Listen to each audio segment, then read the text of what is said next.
बिस्मिल्लाहिर्रहमानिर्रहीम। अस्सलाम वालेकुम नाज़रीन। हकीम मोहम्मद जहांगीर अपने क्लिनिक अल-मुफीज़ क्लिनिक से आपको खुश आमदीद कहता है।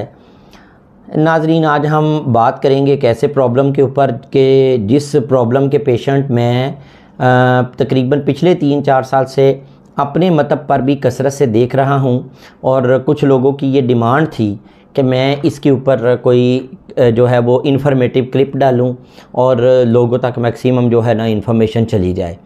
ये जिस प्रॉब्लम पे हम बात कर रहे हैं इसे काफ़ी कदीम दौर से हर्बल तिब जो है, यूनानी तिब या इस्लामिक तिब जो है वो रिकॉग्नाइज़ कर रही है, ट्रीट भी कर रही है। इस पर शायद पहले भी कभी एक आध दफ़ा बात हुई हो। इस मसले को हम कहते हैं अठरा, और ये मसला पैदा होता है ख़वातीन के अंदर।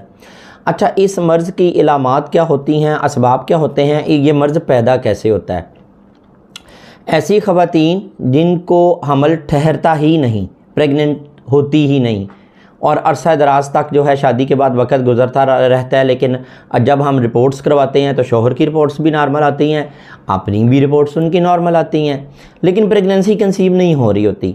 अच्छा, दूसरी इसकी कैटेगरी है जिसमें तकरीबन पहले 3 माह में ही कंसीव होता है, आ जाता है टेस्ट पे कि हाँ हो गया है, लेकिन पहले 3 माह में खुद ब खुद वो डिलीट हो जाती है, यानी अबॉर्शन हो जाता है, मिसकैरेजेस हो जाते हैं। अच्छा, फिर इसकी एक कैटेगरी है जिसमें तकरीबन 7वें माह में जाके ये मामला ख़राब हो जाते हैं।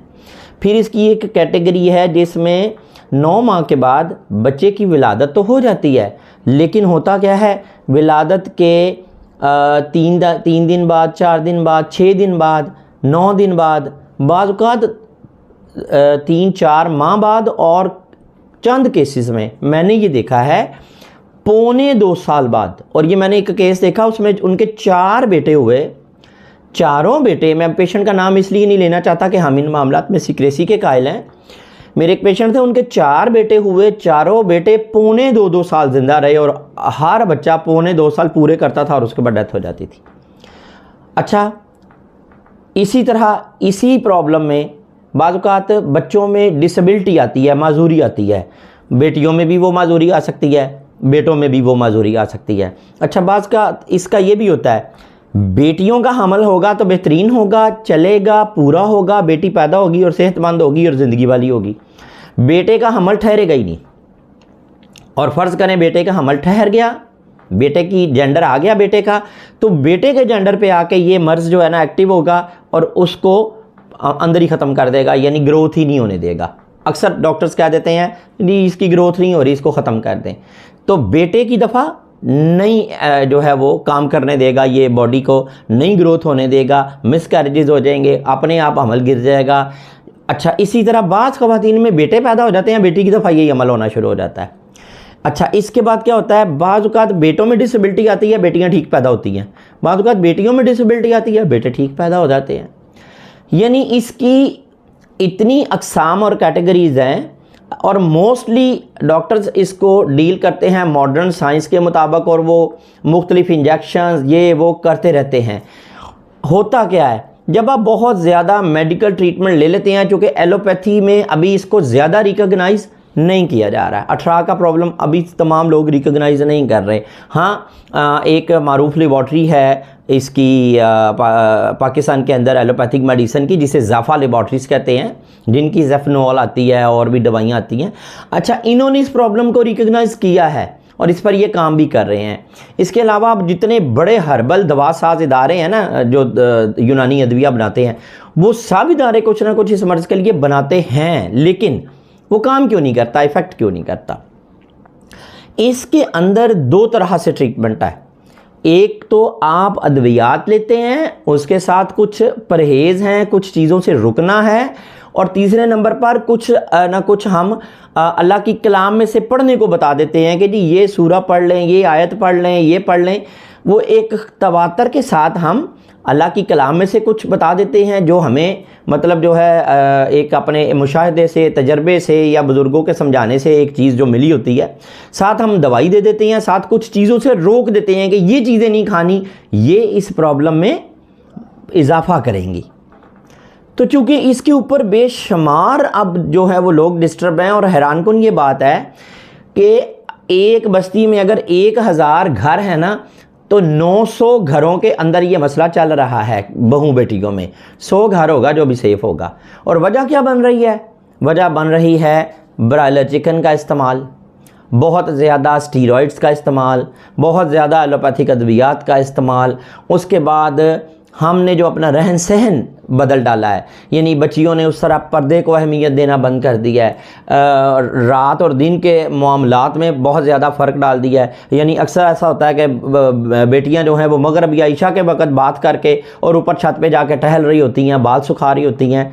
ये तमाम चीज़ें जो हैं, क्योंकि मगरिब और इशा के नमाज़ों के बाद जो अल्लाह करीम की मखलूक, जो नेगेटिव मखलूक है, जो शैतानी मखलूक है, वो हमने ये सुना है कि वो मगरिब के बाद उसको आज़ादी मिलती है और वो निकलते हैं, क्योंकि तारीकी उनके लिए है, इंसान के लिए सोना है। हमने क्या किया है? हमने अब रातों को जागना शुरू कर दिया, दिन को सोना शुरू कर दिया है। तो हम अब उस मखलूक की मुमासलत कर रहे हैं। ये तमाम वजूहात हैं जिनकी बिना पर ये 18 का जो मसला है अब ये फैलता चला जा रहा है। बे औलादी का मसला बेशुमार घरों में ये सामने आ रहा है। और सबसे ज़्यादा जो मायूस कुन बात है वो ये है कि इसके ऊपर प्रॉपर ट्रीटमेंट अब कोई नहीं कर पा रहा। यानी अब जो लोग 18 का इलाज कर रहे हैं, कुछ चंद एक लोग मेरे नॉलेज में भी हैं, मुख्तलिफ शहरों में जो बैठे हुए हैं, बड़ा नाम उन लोगों का मैं सुनता हूँ, मैंने ज़ाती तौर पर जाकर देखा है, मिला हूँ, तो वो एक तुकबंदी पे चल रहे हैं। अच्छा, अब तुक्के की बात ये है, जब 1000 बंदा दवाई लेने आया, आपने तुक्के पर ही दवाई दे दी तो 1000 में से 100 भी बच गया तो बल्ले बल्ले हो गई। लेकिन जो 900 है वो 900 रुल गया। और बात वही है कि बाप का नाम बना हुआ है, बेटा बैठ के खा रहा है, हालांकि उसके पल्ले कुछ नहीं है। बाप के पल्ले यूं कुछ था कि बाप दवाई भी देता था, तहज्जुद गुजार था, दुआ भी करता था। अब तबीब वही अपने मरीज़ों के लिए बेहतरीन तबीब है और मुआलिज है, जो दवाइयों पर तवक्कल ना करे, अल्लाह पर तवक्कल करे और दुआ भी करे अपने मरीज़ के लिए। तो इस बीमारी के मुतल्लिक़ आपको ये इन्फॉर्मेशन देना था, ज़रूरी था। मैंने आपको ये इन्फॉर्मेटिव क्लिप जो है इसलिए डाला है। अच्छा, इस बीमारी के ऊपर हम ट्रीटमेंट कर रहे हैं। मैं तकरीबन पिछले कोई 25 साल से इस मसले को ट्रीट कर रहा हूँ और अल्हम्दुलिल्लाह जो लोग मेरे पास आकर ट्रीट हुए हैं उनके ट्रीटमेंट बेहतरीन हुए हैं, एक्यूरेट हुए हैं। मतलब बाज़ फैमिलीज़ के अब वो बच्चे मेरे बराबर आ चुके हैं, बालग हो चुके हैं, जिनके इसी प्रॉब्लम में मैंने ट्रीटमेंट की है। तो इस हवाले से अगर आप लोग मुझसे रब्ता करना चाहें, मेरे क्लिनिक पर आना चाहें, मुझसे मज़ीद को मालूमात लेना चाहें, तो मेरा व्हाट्सएप नंबर भी आ रहा है स्क्रीन के नीचे। इसके अलावा मेरा ज़ाती तौर पर जो क्लिनिक है वो कज़ाफ़ी चौक, करीम पार्क, रावी रोड, लाहौर, यहाँ पर वाक़या है। करीम पार्क में कज़ाफ़ी चौक इसके बिल्कुल नियरेस्ट मेरा क्लिनिक वाक़या है। आप मुझे कॉल करके मुझसे अपॉइंटमेंट ले सकते हैं, आ सकते हैं। और आप चाहें तो आप दूर होने की बिना पर अपनी डिटेल हिस्ट्री देकर आप जो है वो मुझसे वैसे भी मेडिसिन मंगवा सकते हैं। तो इस हवाले से मुझे उम्मीद है कि जो जितनी को मालूमात मैंने दी आपकी तशफ़ी हुई होगी। लेकिन क्वेश्चंस होते हैं लोगों के जहनों में। फिर भी मेरे पास जैसे बहुत सारे केसेस ऐसे हैं जिसमें वो कहते हैं यार बेटियां हो रही हैं, बेटा नहीं हमारे घर में हो रहा। 3 बेटियां हो गई हैं, 4 हो गई हैं, 5 हो गई हैं। रीज़न वही बन रही थी कि बेटियों की प्रेगनेंसी कंसीव हो जाती थी, बेटे के जेंडर पे आके वो कंसीव नहीं होती थी, कि बीमारी अंदर उस जेंडर को ख़त्म कर देती थी, क्रश कर देती थी, वो जेंडर बनने ही नहीं देती थी।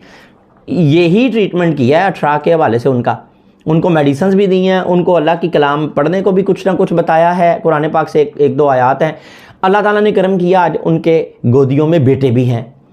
तो ये सारा उसी का करम है, उसी परवरदिगार का फजल है जो बेटी बेटा या औलाद देने पर कादर है। जिसको चाहता है अता फरमाता है, जिसको चाहता है नहीं देता। हम लोग जद्दोजहद कर सकते हैं, जुस्तजू कर सकते हैं, कोशिश कर सकते हैं, इस उम्मीद के साथ कि अल्लाह ताला हमारी जद्दोजहद को, जुस्तजू को और दुआओं को शरफ़ कबूलियत अता फरमाए। आमीन। अल्लाह हाफिज़।